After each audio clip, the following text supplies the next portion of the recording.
Hello everybody, welcome to PJ Chapter Book Time.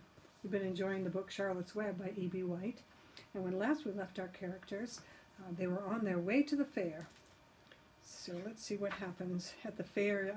If you remember, they were going to be showcasing Wilbur as a fantastic pig, as Charlotte had been announcing with her messages in the web. So they're hoping, or Wilbur certainly is hoping, that when he gets to the fair that he will win some awards and perhaps a stay of execution, as they say. Okay, so sit back and relax. My pals are back here. I'm waiting to hear what's going to happen tonight, so enjoy. When they pulled into the fairgrounds, they could hear music and see the Ferris wheel turning in the sky.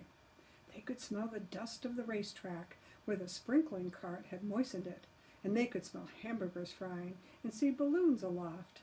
They could hear sheep blarding in their pens, and an enormous voice over the loudspeaker said, "Attention, please. Will the owner of a Pontiac car license number H2439 please move your car away from the fireworks shed?"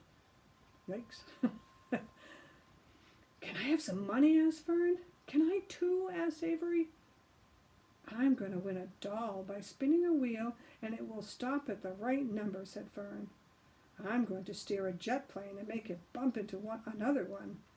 "Can I have a balloon?" asked Fern. "Can I have a frozen custard and a cheeseburger and some raspberry soda pop?" asked Avery.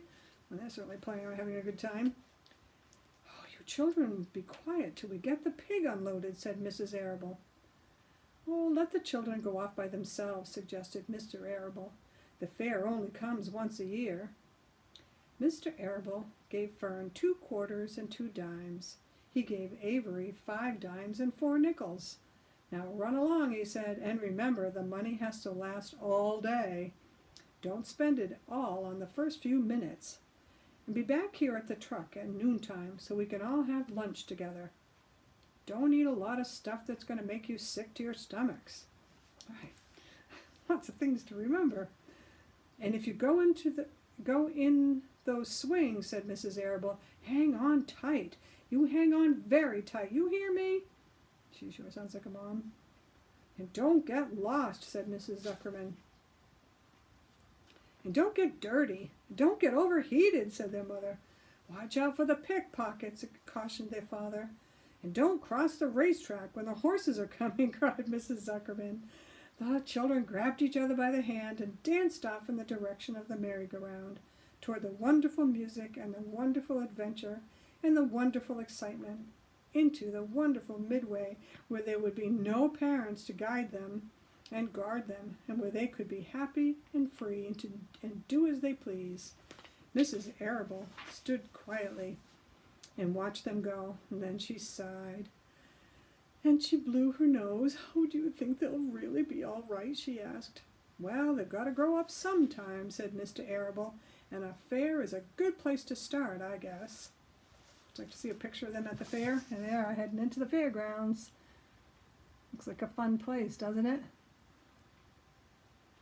I hope you get to do something like that this summer. We'll have to see. I don't know. While Wilbur was being unloaded and taken out of his crate and into his new pig pen, crowds gathered to watch. They stared at the sign, "Zuckerman's Famous Pig." Wilbur stared back and tried to look extra good. He was pleased with his new home. The pen was grassy, and it was shaded from the sun by a shed roof. Charlotte, watching her chance, scrambled out of the crate and climbed a post to the underside of the roof. Nobody noticed her.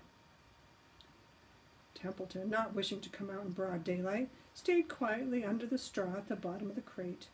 Mr. Zuckerman poured some skim milk into Wilbur's trough, pitched clean straw into his pen. Then he and Mrs. Zuckerman and the Arables walked away toward the cattle barn to look at purebred cows and to see the sights. Mr. Zuckerman particularly wanted to look at tractors. Mrs. Zuckerman wanted to see a deep freeze. Lurvy wandered off by himself, hoping to meet friends and have some fun on the midway. As soon as the people were gone, Charlotte spoke to Wilbur. "Oh, it's a good thing you can't see what I see, she said. What do you see? Asked Wilbur. There's a pig in the next pen, and he's enormous. I'm afraid he's much bigger than you are. Maybe he's older than I am, and he's had more time to grow, suggested Wilbur. Oh, and then tears began to come to his eyes. Oh, dear. I'll drop down and have a closer look, Charlotte said. Then she crawled along a beam until she was directly over the next pen. She let herself down on the drag line until she hung in the air just in front of the big pig's snout. May I have your name? She asked politely. The pigs just stared at her. No name, he said in a big, hearty voice. Just call me Uncle. Oh, very well, Uncle, replied Charlotte. What's the date of your birth? Are you a spring pig? Sure, I'm a spring pig, replied Uncle. What did you think I was, a spring chicken? Ha ha, that's a good one, eh, sister? Well, mildly funny, said Charlotte. I've heard funnier ones, though. Glad to have met you. And now I must be going. She ascended slowly and returned to Wilbur's pen. He claims he's a spring pig, reported Charlotte, and perhaps he is. One thing is certain, he has a most unattractive personality. He is too familiar, too noisy, and he cracks weak jokes. Also, he's not anywhere near as clean as you are, nor as pleasant. I took quite a dislike to him in our brief interview. He's going to be a hard He's going to be a hard pig to beat, though, Wilbur, on account of his size and weight. But with me helping you, it can be done. When are you going to spin a web? Asked Wilbur. Oh, this afternoon late, if I'm not too tired, said Charlotte. The least thing tires me these days. I don't seem to have the energy I once had. It's my age, I guess. Wilbur looked at his friend. She looked rather swollen, and she seemed a little listless. Oh, I'm awfully sorry to hear that you're feeling poorly, Charlotte, he said. Perhaps if you spin a web and catch a couple of flies, you'll feel better. Oh, perhaps, she said wearily, but I feel like the end of a long day. Clinging upside down to the ceiling, she settled down for a nap, leaving Wilbur very much worried. All morning people wandered past Wilbur's pen. Dozens and dozens of strangers stopped to stare at him and to admire his silky white coat, his curly tail, and his kind and radiant expression. Then they would move on to the next pen where the bigger pig lay. Wilbur heard several people make favorable remarks about Uncle's great size. He couldn't help overhearing these remarks, and he couldn't help worrying. And now, with Charlotte not feeling well, he thought, oh dear. All morning Templeton sat quietly under the straw. The day grew fiercely hot. At noon the Zuckermans and the Arables returned to the pig pen. Then, a few minutes later, Fern and Avery showed up. Fern had a monkey doll in her arms and was eating Cracker Jacks. Avery had a balloon tied to his ear and was chewing a candied apple. The children were hot and dirty. Isn't it hot? Said Mrs. Zuckerman.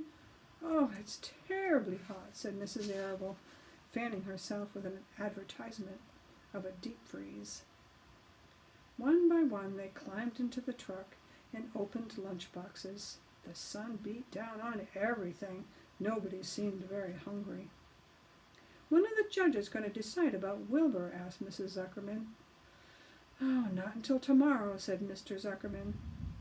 Lurvy appeared, carrying an Indian blanket that he had won. Oh, that's just what we need, said Avery, a blanket. Well, of course it is, replied Lurvy, and he spread the blanket across the sideboards of the truck so that it was like a little tent. The children sat in the shade under the blanket, and they felt better. After lunch, they stretched out and fell asleep. Chapter 18 is called The Cool of the Evening. In the cool of the evening, when the shadows darkened at the fairgrounds, Templeton crept from the crate and looked around.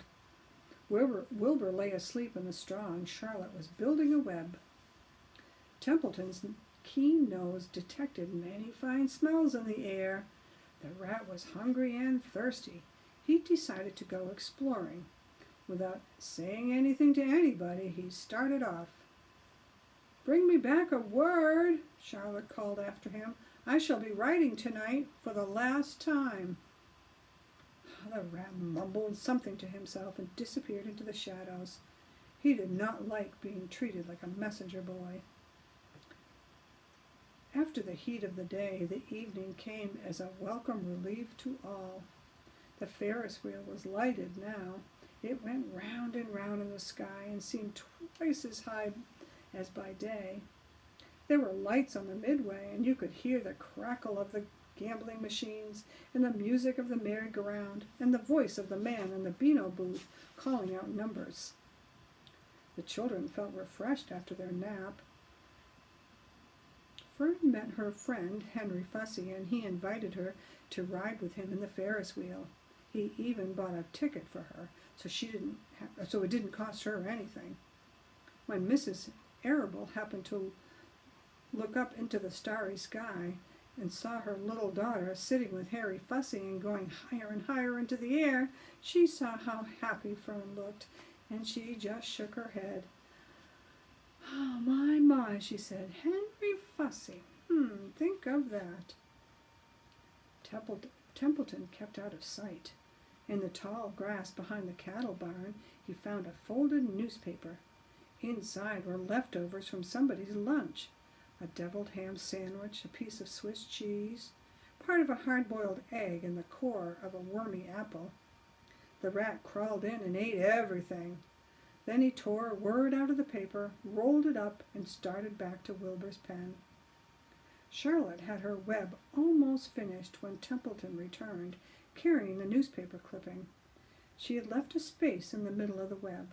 At this hour, no people were around the pig pen, so the rat and the spider and the pig were all by themselves.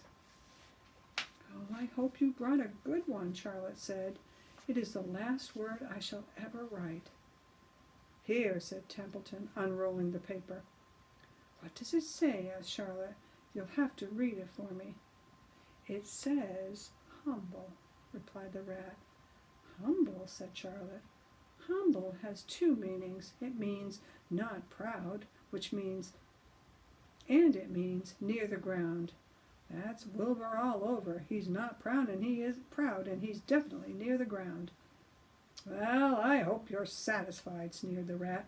"I'm not going to spend all my time fetching and carrying. I came to this fair to enjoy myself, not to deliver papers."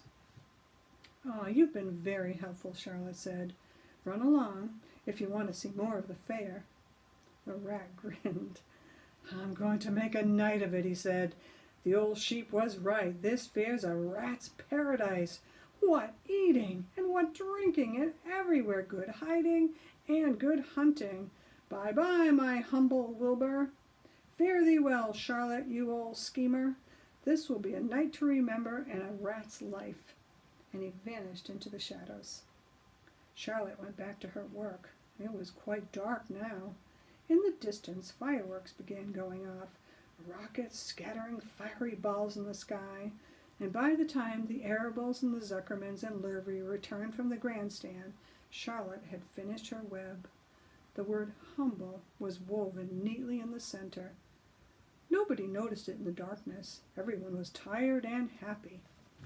Fern and Avery climbed into the truck and lay down. They pulled the Indian blanket over them, and Lurvy gave Wilbur a forkful of fresh straw. Mr. Arable patted him. "Time for us to go home," he said to the pig. "See you tomorrow." The grown-ups climbed slowly into the truck, and Wilbur heard the engine start, and then heard the truck moving away at low speed. He would have felt lonely and homesick had Charlotte not been with him. He never felt lonely when she was near. In the distance, he could hear the music of the merry-go-round. As he was dropping off to sleep, he spoke to Charlotte. "Sing me that song again about the dung and the dark," he begged. Oh, not tonight, she said in a low voice. I'm too tired. Her voice didn't seem to come from her web. Where are you? Asked Wilbur. I can't see you. Are you on your web? I'm back here, she answered, up in the back corner. Well, why aren't you on your web? Asked Wilbur. You almost never leave your web. Well, I've left it tonight, she said. Wilbur closed his eyes. Charlotte, he said after a while, do you really think Zuckerman will let me live and not kill me when the cold weather comes? Do you really think so? Oh, of course, said Charlotte. You are a famous pig, and you're a good pig. Tomorrow you will probably win a prize. The whole world will hear about it. Zuckerman will be proud and happy to own such a pig. You have nothing to fear, Wilbur, nothing to worry about. Maybe you'll live forever, who knows? And now, go to sleep. For a while there was no sound, and then Wilbur's voice. What are you doing up there, Charlotte? Oh, I'm making something, she said. Making something, as usual. Is it something for me? Asked Wilbur. No, said Charlotte. It's something for me, for a change. Please, tell me what it is, begged Wilbur. I'll tell you in the morning, she said, when the first light comes into the sky and the sparrows stir and the cows rattle their chains, when the rooster crows and the stars fade, when the early cars whisper along the highway, you look up here and I'll show you something. I will show you my masterpiece. Before she finished the sentence, Wilbur was asleep. She could tell by the sound of his breathing that he was sleeping peacefully deep in the straw. Miles away at the Arables' house, the men sat around the kitchen table eating a dish of canned peaches and talking over the events of the day. Upstairs, Avery was already in bed and asleep. Mrs. Arable was tucking Fern into bed. Did you have a good time at the fair? She asked as she kissed her daughter. Fern nodded. I had the best time I ever had, anywhere, at any time in all my whole life. Well, said Mrs. Arable, isn't that nice? And that's the end for tonight's reading. It's just such a nice story. I hope you're enjoying it as much as I am. So, good night, sleep tight, and we'll chat again next time.